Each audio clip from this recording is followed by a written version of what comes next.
Mob Psycho episode 5. Season 3 episode 5. They're clapping for you, Mob. The original founder. Feels like a long time coming. People are cheering for you. Oh, the Body Improvement Club is there. Pretty nice, right? And Super Homie's clapping. You can find me at the base of the giant broccoli. This thing's not just a broccoli anymore, damn it. That was some good voice acting right there. Have you ever believed in something with all your heart? It was suggested to me that Dimple might be doing this to help Mob, which is really interesting. If he is, he could do it in a slightly less sinister way. About what he's saying, though, it's interesting to me that he's asking Mob if Mob has ever believed in anything with his whole heart. Because a lot of the show has been Mob's quest for answers. There are definitely things that he believes in wholeheartedly, otherwise he wouldn't have been able to do some of the things he's done. But it doesn't seem well defined enough for him yet. And there are a lot of things, a lot of ways in which he gets in his own way. I think one of the focuses this season, especially early on, is belief in himself and his future. And Dimple is forcing the issue here, whether it's purposely to help Mob or otherwise. And I think part of that will include Mob being able to step into himself and his full capabilities, no matter the consequences, which makes it interesting that it's kind of being paralleled with adoration from a crowd, which is one of Mob's struggles, but it's also kind of clear watching that that's a false friend for him, even though it's a temptation. I think one of the ironies of Mob's journey that I think is probably correct is that when he stops worrying about his place and embraces who he fully is, the adoration will come naturally and it'll be much more organic, but it's not really what he needs. What is the right path? Bringing people peace of mind? Will that alone be good enough? Who even knows? I'm playing by ear. When God is just winging it. What matters is 5 minutes of prayer a day towards the divine tree. Small price to pay. I mean, he's not asking for much. Could be like their life savings or something.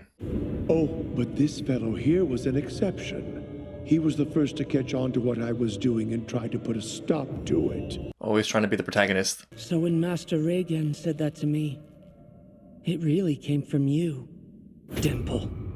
Oh, he knows. Of course he knows. He can just feel it. Is Dimple the last boss? And also, wasn't he the first boss? He was the first big level boss, if you know what I mean. Not just a one-off enemy. It's just so well put together, this whole thing. I don't even know where to begin or how to describe it. I just feel it. It's like this whole adulation thing, Mob being a leader, Mob stepping into the limelight. It's so many things at once. It's a danger for him. It's what he's most afraid of, which also on some level means it's something that he needs to explore. But he also is already beyond. There's so many things happening internally for Mob and his character. Episode 5, Divine Tree 2. Peace. Why not join the Psycho Helmet religion? You and I can stand side by side at the top together. It'll be awesome. This is very Star Wars. Your family, classmates, and everyone else you know have already been carried away to a world where their devotion to Master Psycho Helmet provides them with immeasurable happiness. Yeah, Mob is all alone. And for some reason, what hurts the most is Reagan. That one cuts deep. All alone. And that's been Mob's lifeline for so long. I want you to return everyone to normal. I don't know how you got to them all, even my Candy. brother and master. The first Sweet stage snacks. was to have as many people as possible touch the divine tree. Oh, the vines. The second stage was to Dress up everyone up as leprechauns and proselytize. Calling it brainwashing makes it sound so much worse than it is.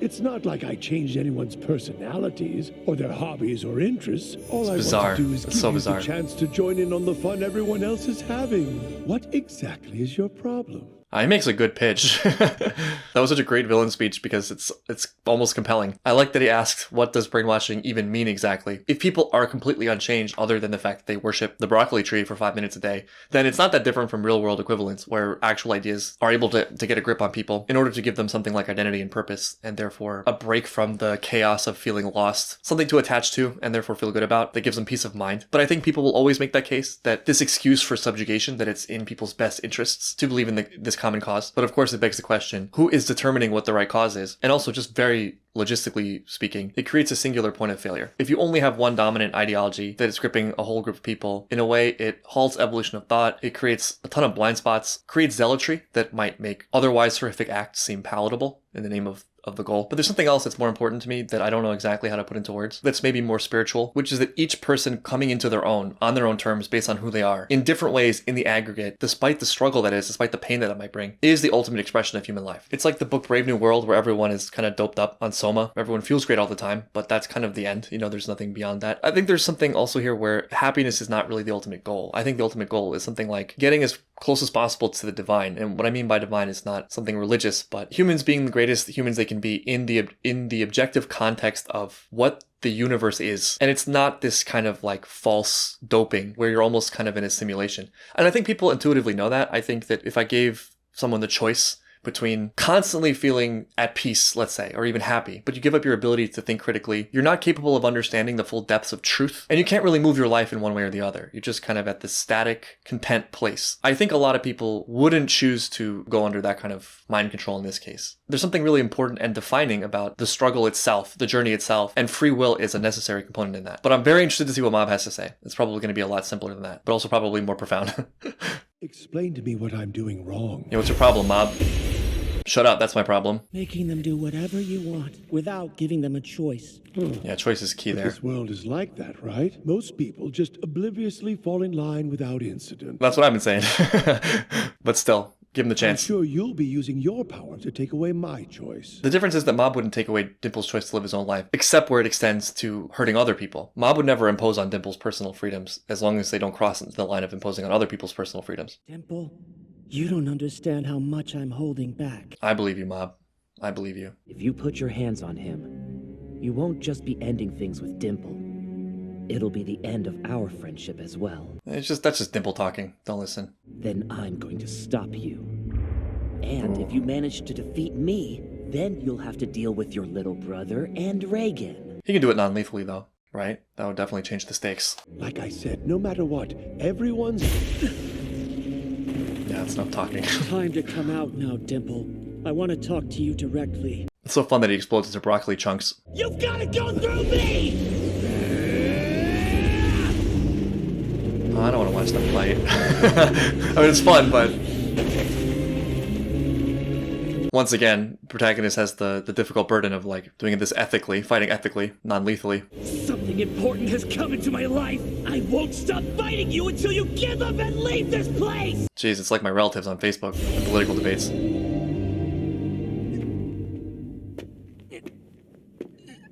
Well, that takes care of that. Mom delivering once again. I mean, as long as the tree stands, right? Please, you have got to get hold of yourself, Anazawa. It's hard for me to believe that Mob's actually struggling here. I feel like he's holding back again. These roots are dangerous. Get out of there. ASAP. Anazawa, get out of here! Oh, thinking about Hanazawa. You really are amazing!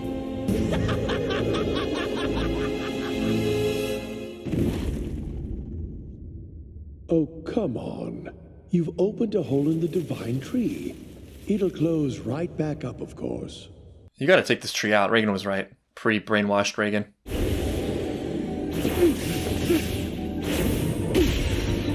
That's just a little light work.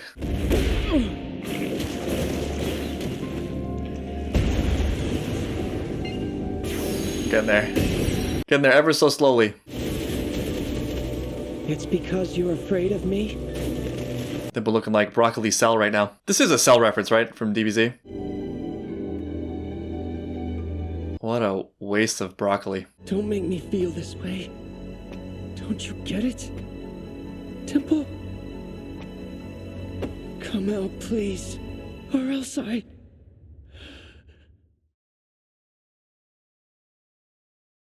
And we still haven't gotten it fully under... Wow, that was terrifying. That was a terrifying mid-card. We still haven't fully gotten Mob's dark side under control, I don't think. What are they even trying to do? My powers are being drained. Figured it out, huh? Although, it's way too late for that to count. Oh, Dimple was just stalling. Get out of there. All this was just a distraction. Now it's looking like The Last of Us. But your biggest mistake by far was when you took it upon yourself to There he is. defy me. I don't think this is for Mob's benefit. Something about it. Maybe you'll finally start to gain some perspective on this if you Tsubomi? hear it from your precious Tsubomi. That's just low. Hanazawa, my brother, all that was fine. Anyone but Tsubomi. Guess I might as well go ahead and break it to you. Shigeo, you don't have a shot with her whatsoever. Oh, no. First of all, you're wrong. Second of all, that's irrelevant. There, the leprechauns again. She's a strong woman. Rather than conforming, she relies on her own values to determine her path. No wonder she never noticed you, even Aw, when you Mom used just your jumping through hoops to get her powers in front attention. of her. I have a feeling you could improve your body all you want. Oh no, this is so cutting because this is Mob's fear. How did he get her ultimately? If you were the great founder, Shigeo, you might genuinely have a chance of winning her over. No, but then it would be brainwashed Tsubomi. It wouldn't be satisfying. It wouldn't mean anything. That's just terrible. You know, upon reflection, I might have shown myself too early.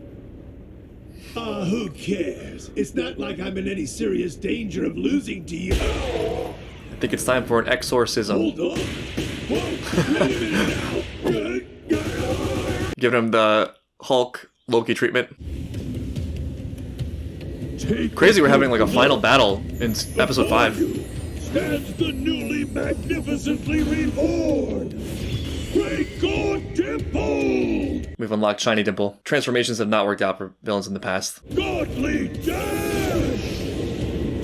And now get ready for my Godly Smash! I mean, it looks very shiny and glamorous, but... So how do you like the power of God? Ready to give up? Mob is the true god. Godly Punching Bag! It's just pulling out the whole move list. He's no Reagan, but he's got some cool moves. I feel like he messed up given that deep cut about Tsubomi and Mob's chances. I know better than anyone how to defeat Shigeo. Don't tell me that's your true form. Oh no. This is where it all turns This right around. here is your true identity? You can't be serious. He's literally a golden idol. Your actions, your words, they're all phony. Don't try to convince me that's the real Dimple. Because That face. it won't work. I won't accept it. That's not you. Oh, Mob hitting him with, "You're better than this." Speaking of deep cuts. Godly Beast!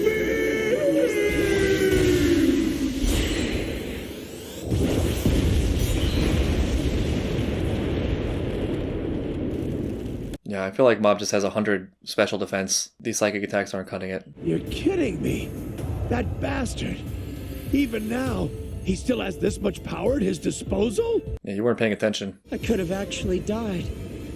You keep this up, and I might lose all faith in you.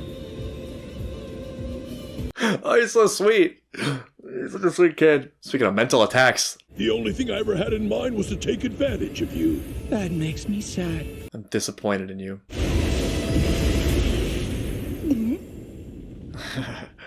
Reagan did say it gives him more defense points. What's with that lame shirt? I did not expect that.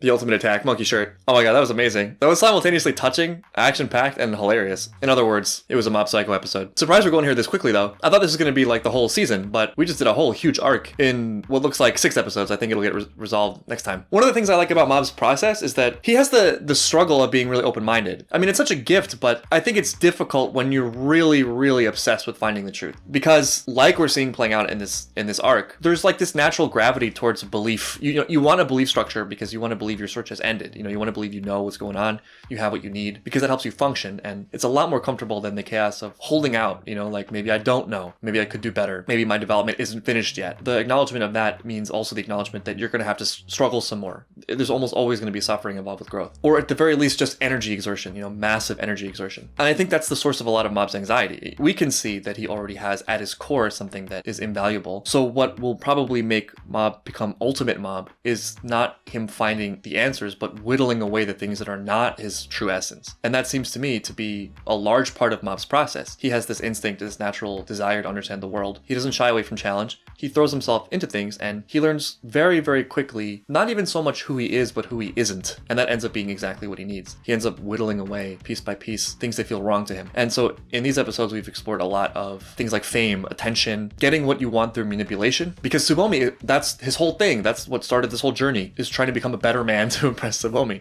But Mob has such a good radar, he'll taste it, or he'll get the opportunity to get what he wants, but he'll feel that it's shallow. It's not who he truly is. It's not his highest calling. He's such a all-over-the-place thinker. He has so many ideas, and he's so humble, it stops him from having full confidence in a course of action, that he can't really come to any answers just through thought alone. He can't reason himself there. And he kind of spins his wheels and spends a lot of energy trying to think his way to who he is. But put Mob in a situation where he's forced to choose, and he immediately has the compass to decide what's right for him. Dimple is a false idol himself, but also is chasing a false idol of kind of undeserved power, undeserved attention, getting what you want through devious means. And I think their respective power levels and the fact that Mob can just kind of shake him off and also ultimately feels not hatred but disappointment for him mirrors the different relative power levels of those two standpoints, of those two aims. In that sense, both Mob and Dimple are avatars for their respective compositions, which is really fun.